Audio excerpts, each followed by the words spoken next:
Assalomu alaykum azizlar. Bitta nashida yoqlagan. O'zi nashida yoqmagan, bitta yoqlagan. O'sha nashida bir qush haqida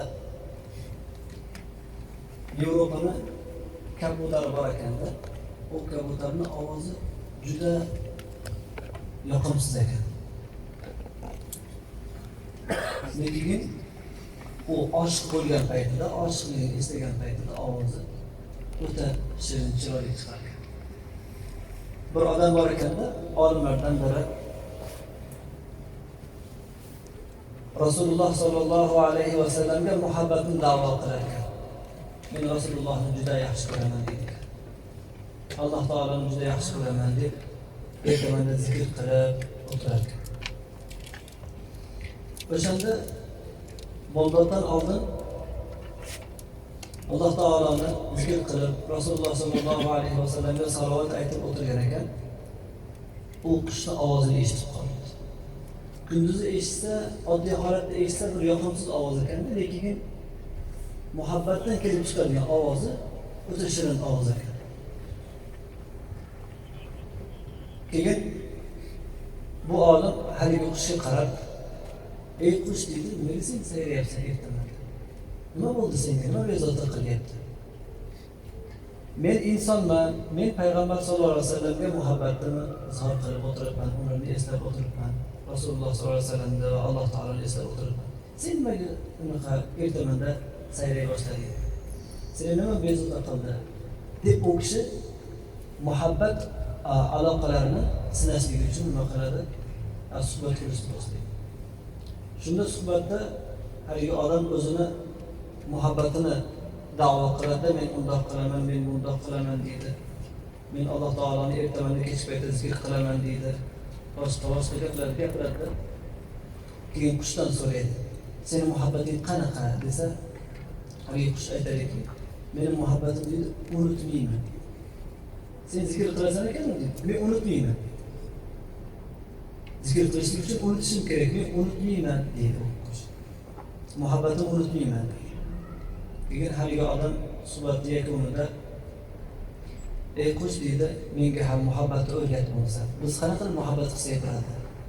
Qushlar toifasida shunaqa muhabbat ekan, unutilmaydi ekan. Bizda-chi?" desa, "Sen," deydi, "mabodo muhabbatni yo'lga kirmoqchi bo'lsang, Rasululloh sollallohu alayhi vasallamga muhabbatni da'vo qilsang, Alloh taolaga da'vo qilsang, bo'lsa zo'r bo'lsin.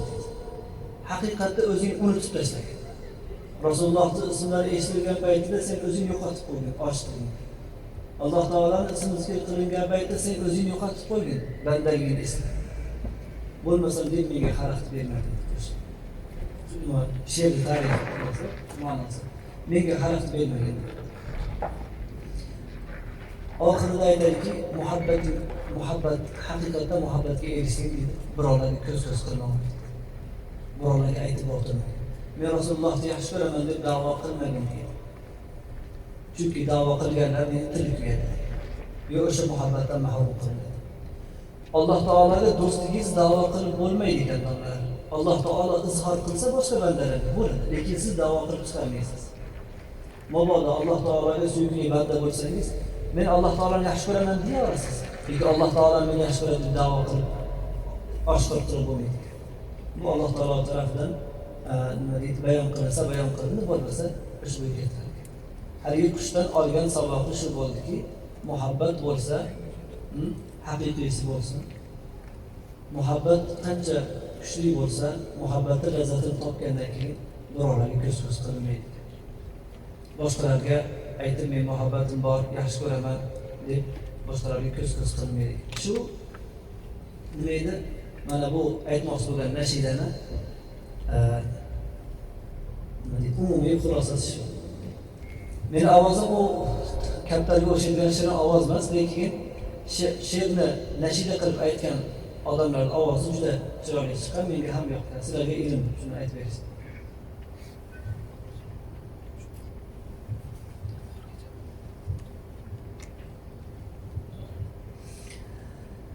قلت يا قمري ما لك تشدو والليل صفا لك قال ما أحلى سؤالك همت في هذه البطاح.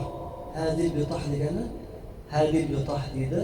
Mana bu yerlarni hidoyatga chorlovchi zotda men erib ketyapman deydi. ما لطير القمر غنى قبل فجر اليوم صاح.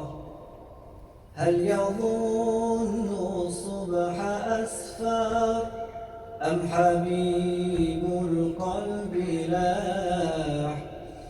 قلت يا قمري ما لك تشدو الليل صفى لك. قال ما أحلى سؤالك همت في هذه البطاح.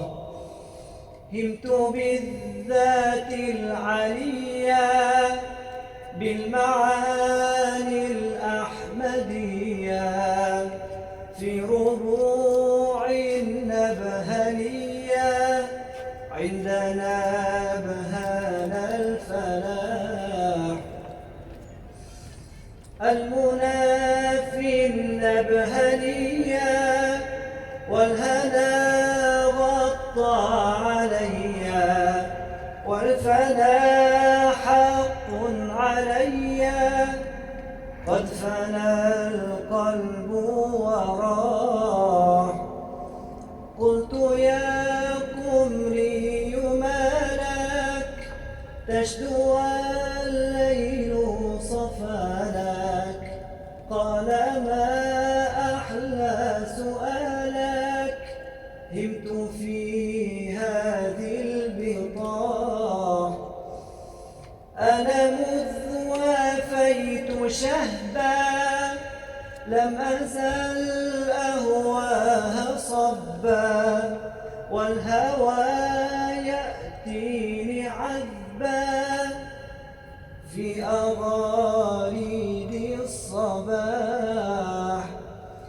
قلت يا قمري عظني قال إفنى أو فدعني كم قريب لم يسعني والدماء مني أباح.